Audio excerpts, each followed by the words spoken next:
नमस्कार दोस्तों, पीसीएस गुरुजी में आपका स्वागत है। दोस्तों, जब ये वीडियो बन रहा है तो यूपी पीसीएस 2020 का प्री का एग्ज़ाम नहीं हुआ है, बट बहुत सारे ऐसे लोग हैं जो 2020 में पेपर नहीं देना चाहते हैं, 2021 को टारगेट करना चाहते हैं। तो दोस्तों, इस वीडियो में हम यूपी पीसीएस 2021 के बारे में जानेंगे, क्या पैटर्न रहेगा और उससे इम्पॉर्टेंट क्या समस्याएँ रहेंगी, क्या किया जाए, क्या दिक्कतें आती हैं, इस वीडियो में हम सब कुछ जानेंगे। तो इस वीडियो का अंत देखिएगा, बहुत कुछ जानने को मिलेगा।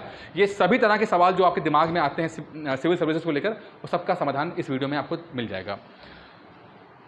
दोस्तों, सबसे पहले मैं आपको ये नहीं बताऊंगा कि पैटर्न क्या है, क्योंकि पढ़ाई और किताबें और ये सब मुझे लगता है सिविल सर्विसेज में सेकेंडरी है। ये सब हो जाता है, कोई बहुत बड़ी बात नहीं है।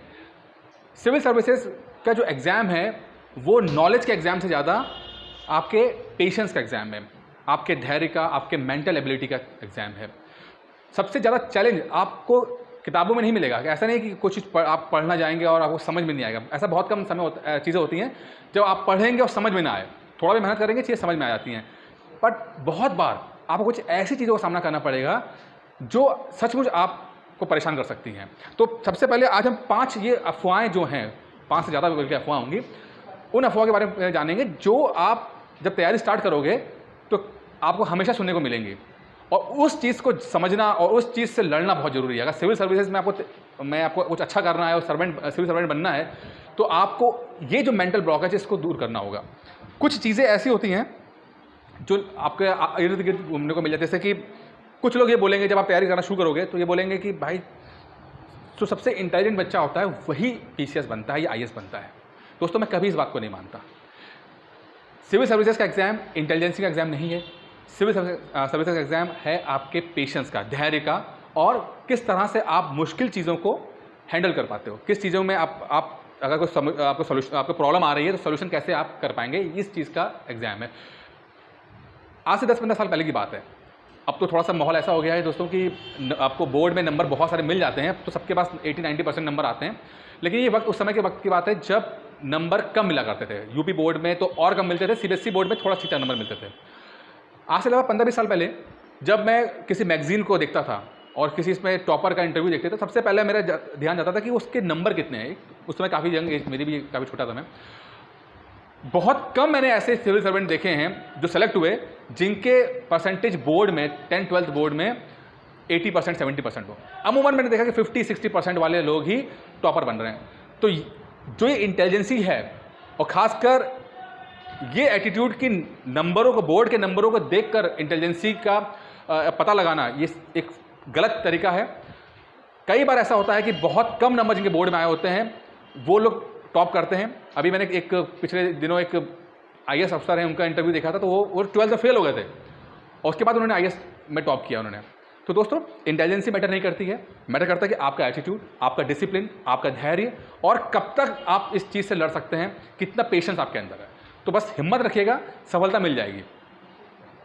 दूसरा जो सवाल आपको लगातार सुनने को मिलेगा जब तैयारी करना शुरू करोगे कि आईएएस पीसीएस से पढ़ना बहुत पड़ता है, बहुत पढ़ना पड़ता है। लोग जो है 12-12, 15-15 घंटे पढ़ते हैं। दोस्तों, सिविल सर्विसेज में कोई भी इंसान लगातार 15 घंटे नहीं पढ़ सकता। अगर मेरी बात पर आपको भरोसा नहीं तो खुद एक बार ट्राई करके देख लीजिएगा, 12-15 घंटे पढ़ने की कोशिश कीजिएगा, आपको खुद एहसास हो जाएगा कि आप एक दिन तो पढ़ सकते हो, किसी तरह से करके एक दिन तो पढ़ सकते हो, लेकिन लगातार 1 साल 2 साल नहीं पढ़ सकते हो। ऐसा है कि अमूमन जितने भी जो कॉम्पिटिटर होता है वो 4-5 घंटे रोज़ पढ़ते हैं, रेगुलर उनको 4-5 घंटे रखते हैं। लेकिन जैसे ही एग्जाम आने वाला होता है, 1 महीना 1.5 महीना रह गया होता है, तो अपनी जो फ्रिक्वेंसी बढ़ा देते हैं, वो 4-5 घंटे बल्कि 7-8 घंटे हो जाता है, और एग्जाम के 2-4 दिन पहले वो ज़्यादा 10 घंटे पढ़ लेते हैं। तो आपका जो एवरेज टाइम है वो 4-5 घंटे होता है। पर सबसे इंपॉर्टेंट ये है कि आप क्या रेगुलर पढ़ रहे हो कि नहीं पढ़ रहे हो। नंबर ऑफ आवर्स मैटर नहीं करते, मैटर ये करता है कि आप रेगुलरिटी आपने बनाई है कि नहीं बनाई है। ऐसा तो नहीं है कि आप एक दिन पढ़ रहे हो, एक दिन 10 घंटे पढ़ लिए, फिर अगले 4 दिन आप पढ़ाई नहीं कर रहे हो। तो ये चीज़ सिविल सर्विसेज में नहीं चलती है। भले ही आप 2 घंटे पढ़ो, भले ही आप 3 घंटे पढ़ो, बट रोज़ पढ़ो, रेगुलर पढ़ो। रोज़ पढ़ेंगे, थोड़ा जानेंगे, थोड़ा समझेंगे, फिर अगले दिन पढ़ेंगे, फिर थोड़ा समझेंगे, तो थोड़ा थोड़ा करके ही चीज़ें आपकी बेहतर होती जाती हैं। अगला सवाल आपको मिलता है कि सिर्फ बड़े शहरों के लोग ही पीसीएस बनते हैं। देखिए, ये बात आज से 15 साल पहले तो सच थी कि कुछ सेंटर्स थे, दिल्ली हो गया, इलाहाबाद हो गया, जहाँ पर लोग जाते थे वहाँ पे कोचिंग्स थी, वहाँ पे एनवायरनमेंट था, वहाँ बुक्स होती थी, वहाँ पे एक इन्फॉर्मेशन होती थी। तो अमूमन जिसको भी सिविल सर्विसेज की तैयारी करनी होती थी तो वो सेंटर्स में आता था, दिल्ली आता था, इलाहाबाद आता था, वहाँ पे तैयारी करता था। लेकिन जब से ये इंटरनेट आया, खासकर 2016 से जब से जियो आया और जियो ने इतना ईजी कर दिया, तो अब इन्फॉर्मेशन बहुत ईजिली अवेलेबल है इंटरनेट के ऊपर। अब आप कुछ भी अगर समस्या होगी तो आप आराम से इन्फॉर्मेशन को जान सकते हैं, समझ सकते हैं और उसके बाद फैसला कर सकते हैं। या तो आप दिल्ली जा सकते हैं या तो आप घर में रह के पढ़ सकते हैं। अब तो सभी कोचिंगों के ऑनलाइन कोर्सेज स्टार्ट हो गए। कोरोना वायरस के कारण तो और भी ज़्यादा कोचिंग जो पहले ऑफलाइन थी अब तो ऑनलाइन आ गई हैं। प्रॉब्लम ये है कि इस समय हम लोग ओवर इन्फॉर्मेशन के ज़माने में रहते हैं कि यहाँ पे अगर आप ढूंढने कुछ जाओगे, जैसे आपने कहा कि पीसेस कैसे बनते हैं, तो 1000 वीडियोस आपके पास आ जाएंगे पीसेस कैसे बनते हैं। और सब लोग जितने वीडियोस में जितने भी वीडियो बनाने वाले हैं सब अपने अपने पॉइंट ऑफ व्यू से बात करते हैं। सब लोग सही हैं, सब सही हैं, बट इतने से ज़्यादा बातें सुनने के बाद आप खुद फिर से कन्फ्यूज जाते हो कि करें तो क्या करें। तो थोड़ा सा यहाँ देखना है कि आपको ओवर इन्फॉर्मेशन का शिकार नहीं होना है। आपको लिमिटेड सही इन्फॉर्मेशन चाहिए। आपको सब कुछ जाना जरूरी नहीं है, बट जो भी जाने वो एग्जैक्ट और सही तरीके से सटीक जाना जरूरी है इसके अंदर। तो आज के ज़माने में इंटरनेट के साथ ये कहना किसी बड़े शहरों में लोग पीसेस बनते हैं, गलत है। अब कोई भी गांव देहात में रहकर भी अगर उसके पास इंटरनेट है और हिम्मत है, मेहनत करने की क्षमता है, तो पीसेस बन सकता है। ये भी आता है कि किस्मत वाले लोग पीसेस बनते हैं। अरे उनकी किस्मत बड़ी अच्छी थी, वो पीसेस बन गए। दोस्तों ऐसा नहीं होता है। किस्मत ठीक है, मैं मानता हूँ किस्मत कुछ फैक्टर होता है। किस्मत क्या है, जो चांस की बात कर सकते हैं कि जो चीज़ें आपके हाथ में नहीं होती, बट जो चीज़ें आपके हाथ में नहीं होती वो अगर वो डिसाइड कर रही है चीज़ें, तो वो बहुत लास्ट में डिसाइड करती है कि भाई आपने तैयारी पूरी की हुई है और आपने इंटरव्यू में गए और इंटरव्यू में कुछ ऐसा सवाल पूछ लिया जिसका जवाब बहुत अच्छी तरीके से आपको पता था और आपने बहुत अच्छी तरीके से आपका आंसर बताया और एग्जामिनर खुश हो गया और एग्जामिनर ने आपको थोड़ा सा एक्स्ट्रा नंबर दे दिया, जिससे सिलेक्शन आपका हो गया। ये किस्मत कह सकते हैं कि आपने जो चीज़ आपकी स्ट्रेंथ थी वही सवाल पूछ लिया गया। लेकिन सिर्फ ये सोच के कि किस्मत के भरोसे ही सिलेक्शन पा जाएंगे, इंटरव्यू तक पहुंच जाएंगे, ये नहीं होता है। लोग किस्मत के भरोसे पीसेस नहीं बनते, लोग मेहनत करके पीसेस बनते हैं। ठीक है, किस्मत थोड़ा सा रोल प्ले कर सकता है, लेकिन वो रोल तभी इंपॉर्टेंट होगा जब आप 19-20 का फर्क होगा। यहाँ पे सिर्फ 19-20 का चल रहा होगा। ऐसा नहीं कि आपने शुरू ही नहीं किया और आपको तो अभी प्री के बारे में कुछ होश नहीं है और आप बात कर रहे हो SDM बन जाने की। तो किस्मत ठीक है, बट उससे ज़्यादा इंपॉर्टेंट है कि आप सही तरीके से मेहनत करें। कुछ लोग बोलते हैं कि 5-10 साल लग जाते हैं, समय बहुत लगता है पीसीएस बनने में। ये ठीक है, ये चीज़ है कि सिविल सर्विसेज में थोड़ा समय लगेगा। मैं कई बार अपने वीडियो में कहा है कि जो लोग तैयारी करने जा रहे हैं, इसको स्टार्ट कर रहे हैं, तैयारी पहली बार तैयारी शुरू करेंगे, वो इस बात को जान लें कि एक दिन में कुछ नहीं होने वाला। अगर आप ये सोच रहे हो कि आप दुनिया की सबसे अच्छी कोचिंग के नोट्स लेकर आ जाओ और वो पढ़ लो और एक दिन में, एक महीने में पीसेस बन जाओ, नहीं बन पाओगे आप। मैं दिल्ली का एक कोचिंग का आंकड़ा दूंगा, दिल्ली का उस कोचिंग का नाम नहीं बताऊंगा, बहुत फेमस कोचिंग है, बहुत फेमस कोचिंग है। उसमें हर साल 10-12 हज़ार लोग पढ़ते हैं। 10-12 हज़ार लोग उस कोचिंग में दिल्ली पे जाके पढ़ते हैं। दुनिया भर से, खासकर नॉर्थ इंडिया से लोग जाते हैं और पढ़ते हैं। 10-12 हज़ार लोगों में से मात्र 20-25 लोगों का सिलेक्शन होता है। 10-12 हज़ार में 20-25। कोचिंग गलत नहीं है, कोचिंग तो अपनी तरफ से मटेरियल दे रही है, बट कई फैक्टर्स और भी होते हैं। थोड़ा सा पेशेंस रखना पड़ेगा। कोचिंग कितना भी अच्छा मटेरियल को दे दे, लेकिन जो एक प्रोसेस है उस प्रोसेस से गुजरना पड़ता है। आपको वो इन्फॉर्मेशन, पहले वो इन्फॉर्मेशन आपको कलेक्ट करनी पड़ती है, फिर वो इन्फॉर्मेशन आप अच्छे तरीके से एब्जॉर्ब करें और फिर ऐसा वक्त आए जब आप दूसरों से बेहतर लिख पा रहे हैं, समझ पा रहे हैं। क्योंकि ये कॉम्पिटिशन है, आपको दूसरों से बेहतर लिखना है, दूसरों से बेहतर समझना है, आपके पॉइंट्स दूसरों से बेहतर होने चाहिए। वो एक दिन में नहीं आता है, वो उसके समय लगता है। इसलिए जो भी लोग स्टार्ट कर रहे हैं, जो 2021 को टारगेट कर रहे हैं या 20 को टारगेट कर रहे हैं, आप कम से कम, जैसे मुझे लगता है कि 2 साल का तो आपको फर्क, मतलब 1.5-2 साल का तो आपको करना पड़ेगा। 1.5-2 साल के बाद अपने आप से उम्मीद करें कि आप सिलेक्शन कर सकते हैं। ये जो सच है, ये कोई ये बोलेगा कि मैं आपको 2 महीने में आपका पीसेस बना दूंगा, झूठ बोल रहा है। 1.5-2 साल लीजिए, धीरे धीरे पढ़ाई कीजिए। अगर आप बहुत यंग हैं तो अच्छी बात है। अगर आप 30+ में हैं, 30 साल से ऊपर की उम्र है, फैमिली है, जॉब है, तो मैं आपको दूंगा कि जो आप जॉब कर रहे हो, जो काम कर रहे हो, करते रहिए। पीसीएस की तैयारी साइड बाय साइड कीजिए। मेरे बहुत सारे स्टूडेंट ऐसे हैं जो 30+ वाले हैं, बहुत सारे स्टूडेंट ऐसे हैं, ठीक है। तो मैंने उनको बोला कि आप जॉब करते रहो, जो कर रहे हो करते रहो, क्योंकि पैसा नहीं होगा तो फिर तैयारी नहीं हो पाएगी। पैसे की कमी से तैयारी कभी नहीं हो पाएगी। अगर फाइनेंशियल दिक्कत आएगी, फैमिली को दिक्कत आएगी, तैयारी वैसे नहीं कर पाओगे आप। तो जो भी नौकरी कर रहे हो करते रहो, साइड में तो घंटा 2 घंटा 3 घंटे का जो समय है जो आप वेस्ट कर देते हो मोबाइल में लग के, पिक्चरें देखकर, घूम के, उस टाइम को यूटिलाइज करना है। लेकिन हाँ, प्रोसेस वही है, एटलीस्ट 2 साल, 2-4 साल तो लगते ही लगते हैं। 2 साल तो मिनिमम है और 2-3 साल तो लगेंगे। तो इस आग में तभी कूदिएगा जब इतने देर पढ़ने की क्षमता आपके अंदर हो। ऐसा ना हो कि आप 1 हफ्ते में ही आपकी हिम्मत टूट जाए और फिर पता लगा लाखों रुपए आप फीस देकर आ रहे हैं और वहाँ पर पढ़ नहीं पा रहे। ऐसे कई एग्जाम्पल मैंने देखे हैं जो दिल्ली जाते हैं, लाखों रुपए कोचिंग ज्वाइन कर लेते हैं और फिर उनका हिम्मत टूट जाती है वहाँ पे आके। तो पैसा को थोड़ा देखना है कि आप कितना, आप में पेशेंस है आपके अंदर, कितना पढ़ सकते हो आप। अब ये क्वेश्चन बड़ा इंटरेस्टिंग है। कई बार आपको जानने को मिलेगा कि पीसीएस में क्या पैसा चलता है। दोस्तों का सच बात ये बताऊँ आपको कि मैंने आज तक कभी नहीं देखा कि पीसीएस में पैसा चलता है। ऐसा कुछ लोग बोलते हैं पैसा चलता है, लेकिन बड़े एग्जाम्स में ऐसा अमूमन होता नहीं है। या मैं ये कहूँ दूसरे शब्दों में और प्रैक्टिकल हो गए कि दुनिया में सब कुछ होता है, या जब बेहतर होगा, सब कुछ होता है। कुछ लोग पैसा दे के बन जाते हैं, कुछ लोग मेहनत करके बन जाते हैं।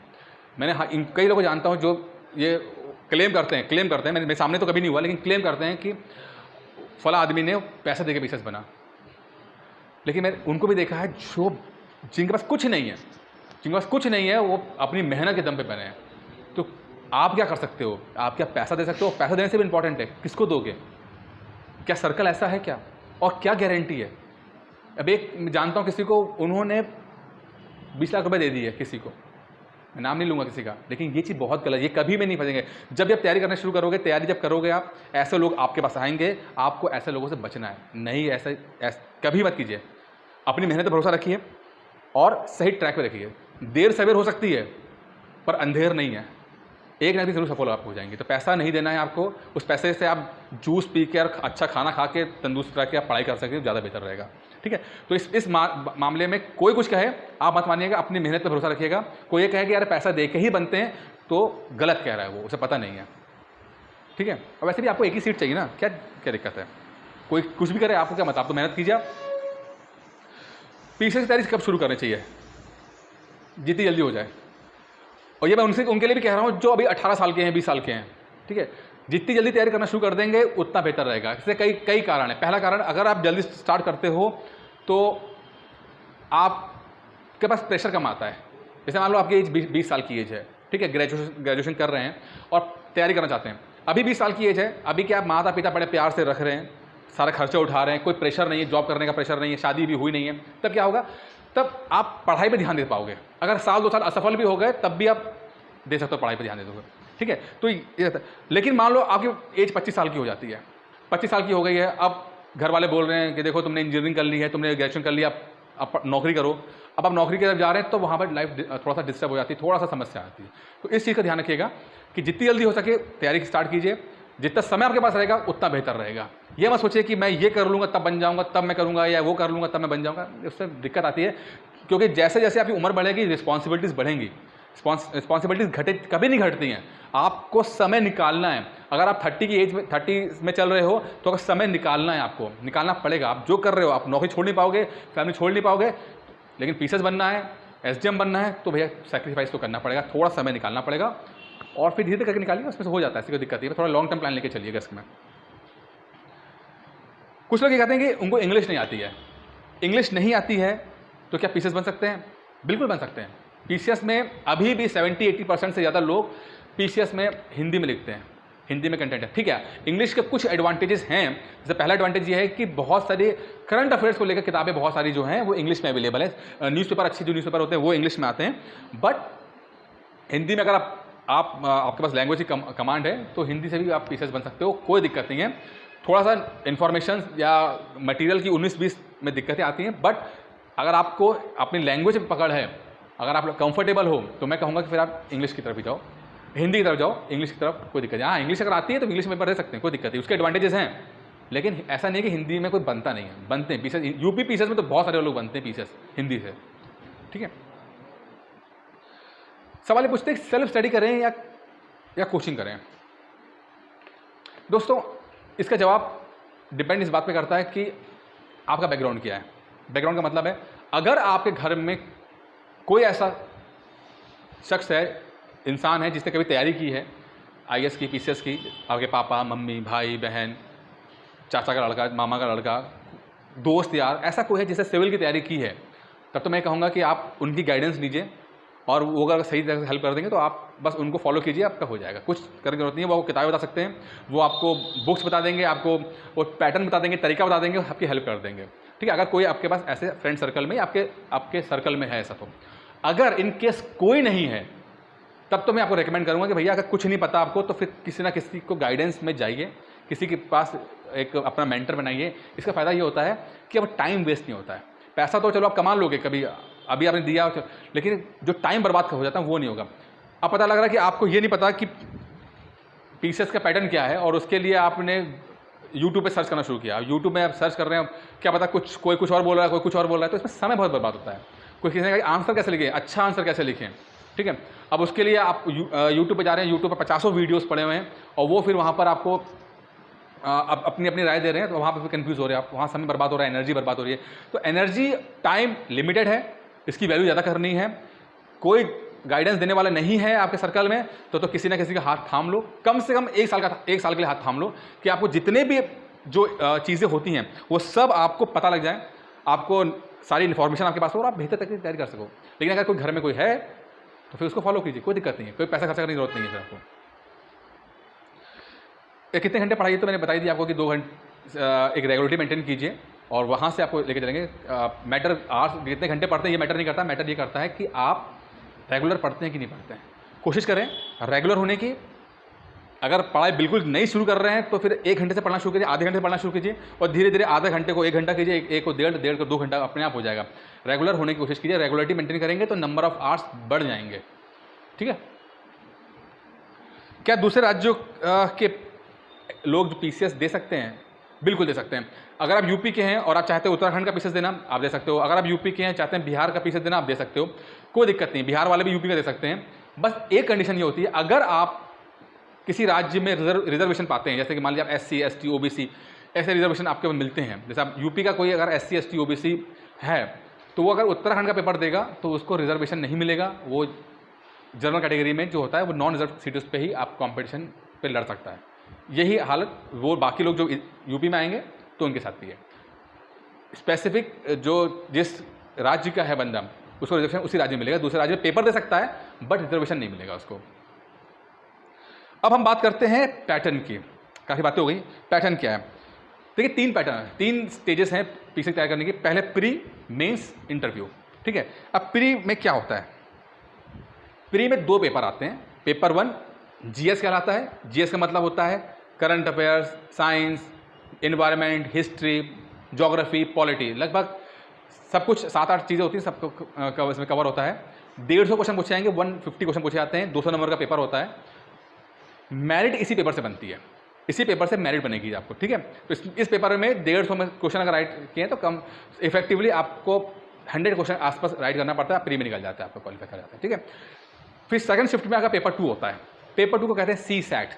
CSAT कहते हैं, CSAT का मतलब है थोड़ा सा हिंदी, थोड़ा इंग्लिश, थोड़ा कम्युनिकेशन, थोड़ा मैथ्स, थोड़ा रीजनिंग, ऐसे मिला के 100 क्वेश्चन आते हैं। 100 क्वेश्चन आएंगे पेपर 2 में और ये क्वालिफाइंग इन नेचर, यानी कि आपको मात्र 33% नंबर लाने हैं। इसके नंबर जुड़ेंगे नहीं आपके मेरिट में, बट ये नंबर जो है इतने होने चाहिए कि आप क्वालिफाई कर दो। 33% नंबर आप क्वालिफाई करना है, 66 नंबर आपके आने चाहिए। 200 में से 66 नंबर आने चाहिए, आप क्वालिफाई कर जाओगे। 33% या 66 नंबर। ठीक है। जब आप प्री क्वालिफाई कर लेते हैं तो अब आता है मेंस। मेंस 4 दिन चलता है, 4-5 दिन चलता है और पहले दिन आपका पेपर होता है, आपका ऐसा अलग होता है पैटर्न, लेकिन फिर भी अगर पिछली बार जो हुआ था, पहले हुआ था एक हिंदी का पेपर और एक ऐसे का पेपर। ठीक है। हिंदी और ऐसे दिन में होगा। हिंदी 150 नंबर का हिंदी आती है, 150 नंबर का ऐसे आता है।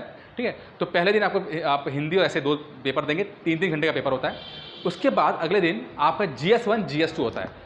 GS1 क्या होता है? देखिए GS1 वैसे तो सिलेबस आप देख लीजिएगा, लेकिन मैं मोटा मोटा बताता हूँ। GS1 का मतलब है history, world history, Indian history, geography और यूपी की जो इतिहास है। ठीक है। ये GS1 में आता है। 200 नंबर का पेपर आता है, GS1 होता है। फिर GS2, इसका मतलब है पेपर 2 से कहते हैं। पेपर 2 जो होता है इसमें वैसे कई चीज़ें हैं, लेकिन मुख्यतः है पॉलिटी, इंटरनेशनल अफेयर्स। ठीक है, और यूपी के बारे में कुछ आता है इसके अंदर, ठीक है। तो GS2 है, ये भी 200 नंबर का है। फिर GS3 आता है, ये है साइंस, इकोनॉमिक्स, एनवायरनमेंट, ये सब आता है, ठीक है। और GS4 में आता है आपका एथिक्स, जैसे आप बचपन में मॉरल साइंस पढ़ते थे वैसा ही एथिक्स होता है, जैसे मोरालिटी वैल्यूज़ के बारे में पढ़ते हैं इसमें। सारे पेपर ये 200 नंबर के होते हैं, चारों पेपर GS के पेपर 200 नंबर के होते हैं। एक ऐसे पढ़ लिया हमने और एक हिंदी का पेपर हमने दे दिया, ठीक है, तो 6 पेपर हो गए। एक चीज़ और करनी पड़ती है, वो है आपके ऑप्शनल पेपर की तैयारी करनी पड़ती है। ऑप्शनल यानी कि 28 सब्जेक्टों की लिस्ट है यूपी PCS में, 28 सब्जेक्ट हैं, उसमें से कोई एक सब्जेक्ट चूज़ करना पड़ता है। जरूरी नहीं है कि आपने ग्रेजुएशन उसमें से किया हो, ठीक है। तो एक सब्जेक्ट चूज़ कर लीजिए, जैसे आपने मान लीजिए आप भले अब इंजीनियर हो लेकिन आपको हिस्ट्री पढ़ना पसंद है, आपने हिस्ट्री ले लिया। हिस्ट्री के 2 पेपर होंगे, पेपर 1 पेपर 2, ठीक है। एक ही दिन में 2 पेपर होते हैं, पेपर 1 पेपर 2 आपके होंगे, आपको देना पड़ता है। तो कुल मिला के 8 पेपर होते हैं, 4 GS के, 2 ऑप्शनल के और 2 पेपर आपके हिंदी और ऐसे हो जाते हैं। तो 8 पेपर है, लगभग 1500 नंबर का आता है। इसकी जो मेरिट बनती है, जो क्वालिफाई करते हैं वो आते हैं इंटरव्यू में। इंटरव्यू में जाने पर लगभग 100 नंबर का इंटरव्यू होता है। पहले 200 नंबर का हुआ करता था, अब 100 नंबर का हो गया है, ठीक है। और अब थोड़ी वेटेज कम हुई, तो मेन जो है मेंस है, मेंस में अच्छा परफॉर्म करेंगे तो मेंस और इंटरव्यू के नंबर क्लब करके आपको रैंक डिसाइड होती है, मेंस और इंटरव्यू के नंबर मिला के, ठीक है। इस तरह से आपका सब कुछ आ गया। अच्छा, अब कुछ लोग बोलते हैं कि क्वालिफाई कितना करना चाहिए। देखिए, अगर आप जो पिक्चर देख रहे हो, अमूमन 50% नंबर अगर आपके आ रहे हैं तो आप PCS बन जाओगे। 50 से ज़्यादा आ रहा है, मोर और लेस की बात कर रहा हूँ, मोटा मोटा समझ लीजिए। 50 नंबर अगर आपने क्वेश्चन के 50% नंबर आप आ रहे हैं तो आप PCS बन रहे हो। आप IAS में ही घट के 45% पे चला आता है, लेकिन 50 to 55% नंबर आप यूपी PCS में ला रहे हो तो कोई ना कोई आपको रैंक मिल ही जाएगी आपको। तो कोशिश कीजिएगा जो भी आप आंसर लिखो उसमें 50% नंबर आप स्कोर कर ले जाओ, ठीक है। दोस्तों, बाकी सब तो मैंने कुछ बता दिया है। अब खत्म करने से पहले 2021 के लिए अगर आप सेल्फ स्टडी करना चाहते हो तो कर लीजिए, कोई दिक्कत नहीं है। मैंने बुक लिस्ट का वीडियो बना रखा है, प्री का, मेंस का, किताबें आप उसमें से देख लीजिएगा, ठीक है। अगर तब भी समझ में ना आए तो मुझसे बात कर लीजिएगा, फ़ोन नंबर ये लिखा हुआ है, ठीक है। लेकिन अगर आप चाहते हैं किसी गाइडेंस से पढ़ने के लिए, एक प्रॉपर तरीके से पढ़ने के लिए, तो फिर हमारे 6 महीने का जो NCERT कोर्स है वो ज्वाइन कर सकते हैं। देखिए, 2 कोर्स हैं, एक है NCERT का जो प्री प्लस मेंस को फॉलो कर रहा है और एक कोर्स कर रहा है जो सिर्फ प्री को देख रहा है। तो अभी आपको डिसाइड करना है कि आपको प्री प्लस मेंस की तरफ जाना है कि आपको सिर्फ प्री की तरफ जाना है। मैं रेकमेंड करूंगा कि आप पहले प्री प्लस मेंस की तरफ जाओ, क्योंकि अभी टाइम ज़्यादा है। जब ये वीडियो बन रहा है तो लगभग मोर देन 1 ईयर का समय बाकी है, तो आपके पास इतना समय है कि आप ढंग से मेंस पढ़ेंगे तो आप आंसर लिखना सीख जाएंगे। तो प्री के बाद चूँकि अब प्री के बाद मेंस जो होता है बहुत कम समय मिलता है, तो आपकी तैयारी पहले से हो जाएगी। और प्लस जब आप मेंस को पढ़ेंगे, ढंग से पढ़ेंगे, तो वो चीज़ प्री में आपकी हेल्प कर देती है, ठीक है। फिलहाल जो मैंने प्री प्लस मेंस के लिए जो कोर्स स्टार्ट किया वो है NCERT का। चूँकि अभी टाइम बहुत ज़्यादा है तो ऐसा कोर्स है जो बेसिक्स मजबूत मजबूत कर देगा आपकी, ठीक है। NCERT क्लास 6 से लेकर क्लास 12 तक की जो किताबें होती हैं उसके आपको वीडियोस बनाए जाते हैं, आपको वीडियोस दिए जाते हैं, साथ में पढ़ने के लिए PDF फाइल दी जाती है और आपके ऑनलाइन टेस्ट हो जाता है। एक खतरनाक चीज़ होती है वो है वीडियो कॉन्फ्रेंसिंग टेस्ट। इसमें क्या है, आपको हफ्ते में 3 दिन आप एक समय दिया जाएगा। जैसे आपने कहा कि मैं 12 बजे फ्री होते हूँ, तो 12 बजे आपको एक व्हाट्सएप पे या जूम ऐप पे आपको कॉल की जाएगी और एक दिन पहले आपको जो होमवर्क दिया गया होगा वो आपसे पूछा जाएगा। कोशिश यहाँ पे यह है कि डिस्कशन के माध्यम से तैयारी करा सकें। देखिए, वीडियोस और PDF का कोई लिमिट नहीं है, अंत नहीं है। डिस्कशन मैटर करता है, जितना डिस्कशन करेंगे, जितना आप याद कराएंगे आपको, आप मोबाइल उस तरफ होंगे, हम आपको एक दिन पहले होमवर्क देंगे और आपसे फिर पूछेंगे। अब पूछेंगे या तो पढ़ के आओगे या तो नहीं पढ़ के आओगे। नहीं पढ़ के आएंगे तो आप दोबारा हमसे पूछेंगे तो हम आपको समझाएंगे, प्लस आप भी आके अपने जो नोट्स से आके करेंगे। तो एक प्रेशर बनता है, क्योंकि सिर्फ वीडियो और PDF सिलेक्शन नहीं होता, नहीं, डिस्कशन बहुत मैटर करता है। ये मेरा पर्सनल एक्सपीरियंस है। जितना डिस्कशन करेंगे, जितना आपस में दोस्तों में टीचर से डिस्कस करेंगे, उतना बेहतर रहेगा। वीडियोस मिलते हैं आपको, PDF मिलते हैं, टेस्ट मिलते हैं, वीडियो कॉन्फ्रेंसिंग टेस्ट हो जाती है, ठीक है। फीस जो है, चूँकि 6 महीने का कोर्स है, फीस बहुत ही नॉमिनल है। 500 रुपीज़ पर मंथ के हिसाब से कैलकुलेट करेंगे, 2999 रुपये एक बार पे करना है आपको। 2999 रुपये पे करना है आपको। और आप इंटरेस्टेड हैं तो अभी 8317040152 पे कॉल करके इस कोर्स की जानकारी ले सकते हैं। आंसर राइटिंग प्रैक्टिस होती है, रोज प्रैक्टिस होती है। मेंस, देखिए, NCERT ऐसा कोर्स है जो मोर देन 70% आपका काम कर देगा। आपका मोर देन 70% आपका तैयारी हो जाएगी प्री प्लस मेंस की। साथ में चूंकि हम करंट अफेयर्स की वीडियो भी आपको देंगे तो आपका मोर देन 80% चीज़ें हो जाएंगी। जो चीज़ें सिर्फ NCERT में नहीं है, बस वही से थोड़ा पढ़ना पड़ता है। मैक्सिमम चीज़ें आप कवर कर ले जाते हो। 6 महीने में आप बिल्कुल एक सही तरीके से आप तैयारी आपकी हो जाएगी। लेकिन अगर आपको लगता है कि नहीं पहले मैं प्री पढ़ूंगा, तो प्री भी कर सकते हैं। इसमें आपको वीडियोस मिलते हैं, PDF मिलते हैं, टेस्ट मिलते हैं। ये प्री ओरिएंटेड चीज़ें रहेंगी, ठीक है। इसमें वीडियो कॉन्फ्रेंसिंग नहीं होगी, सिर्फ वीडियोस PDF टेस्ट होंगे। और इसकी जो फीस है बहुत ही नॉमिनल है, मात्र 1000 रुपीज़ पर मंथ की फीस है, 1000 रुपये पर मंथ की फीस है। और इसके लिए भी आप 8317040152 पे कॉल करके इस कोर्स की जानकारी ले सकते हैं। दोस्तों, उम्मीद करता हूँ आपके सारे वीडियोस में आपने सब कुछ समझ लिया होगा। मैंने कोशिश की है कि आपको हर चीज़ आपको डिस्कस की जाए। उसके बावजूद भी अगर आपको लगता है कि कुछ डाउट्स आपके रह गए हैं, तो ये जो नंबर दिया गया है जिस पर आप हो रहा है, तो उस पर जाके आप कॉल कर सकते हैं, व्हाट्सएप कर सकते हैं, यहाँ से कॉल की जाएगी आपको और फिर डिस्कस कर सकते हैं। डिस्कशन के लिए कोई चार्जेस नहीं है, आप फ्री ऑफ कॉस्ट बिल्कुल अपने दिल की सारी बातें मुझसे कर सकते हैं, कोई दिक्कत नहीं है। दोस्तों, इस वीडियो में इतना ही था। उम्मीद करता हूँ वीडियो पसंद आया होगा।